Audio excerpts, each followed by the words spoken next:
ಮಾದಕ ದ್ರವ್ಯ ಮತ್ತು ಉದ್ದೀಪನ ವಸ್ತುಗಳ ಕಾಯ್ದೆಯಡಿಯ ಪ್ರಕರಣಗಳಲ್ಲಿ ಆರೋಪಿಗಳಾಗಿರುವ ವಿದೇಶಿ ಪ್ರಜೆಗಳಿಗೆ ಜಾಮೀನು ನೀಡುವಾಗ ಕೆಲವು ಕಠಿಣ ಷರತ್ತುಗಳನ್ನು ಪಾಲಿಸುವಂತೆ ಸುಪ್ರೀಂ ಕೋರ್ಟ್ ಆದೇಶಿಸಿದೆ.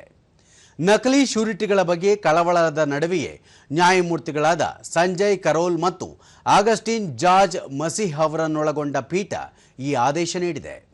ಜಾಮೀನಿನ ಮೇಲೆ ಬಿಡುಗಡೆಯಾದ ವಿದೇಶಿ ಪ್ರಜೆಗಳು ತಮ್ಮ ಪಾಸ್ಪೋರ್ಟ್ಗಳನ್ನು ಆಯಾ ವ್ಯಾಪ್ತಿಯ ನ್ಯಾಯಾಲಯಗಳಿಗೆ ಸಲ್ಲಿಸಬೇಕು ಮತ್ತು ಪೂರ್ವಾನುಮತಿ ಇಲ್ಲದೆ ಅವರು ದೇಶದ ಹೊರಗೆ ಪ್ರಯಾಣಿಸಲು ಸಾಧ್ಯವಿಲ್ಲ ಎಂದು ಸುಪ್ರೀಂ ಕೋರ್ಟ್ ಹೇಳಿದೆ. ಅಲ್ಲದೆ ಅಂತಹ ಆರೋಪಿಗಳು ಬಿಡುಗಡೆಯಾದ 1 ವಾರದಲ್ಲಿ ವಿದೇಶಿಯರ ಪ್ರಾದೇಶಿಕ ನೋಂದಣಿ ಕಚೇರಿಯಲ್ಲಿ ನೋಂದಾಯಿಸಿಕೊಳ್ಳಬೇಕು, ಜಾಮೀನು ಬಾಂಡ್ನಷ್ಟೇ ಮೊತ್ತಕ್ಕೆ 2 ಶ್ಯೂರಿಟಿ ಒದಗಿಸಬೇಕು, ತನಿಖೆಯ ಸಮಯದಲ್ಲಿ ಆರೋಪಿಯ ವಿಳಾಸ ಮತ್ತು ಭಾರತದೊಳಗಿನ ಇತರ ಸಂಪರ್ಕ ಮಾಹಿತಿಯನ್ನು ಪರಿಶೀಲಿಸಲಾಗಿದ್ದರೂ ಸಹ ಜಾಮೀನು ಮಂಜೂರು ಮಾಡಿದ ನಂತರ ಅದನ್ನು ಭೌತಿಕವಾಗಿ ಮರುಪರಿಶೀಲಿಸಬೇಕು ಎಂದು ಸುಪ್ರೀಂ ಕೋರ್ಟ್ ಆದೇಶಿಸಿದೆ.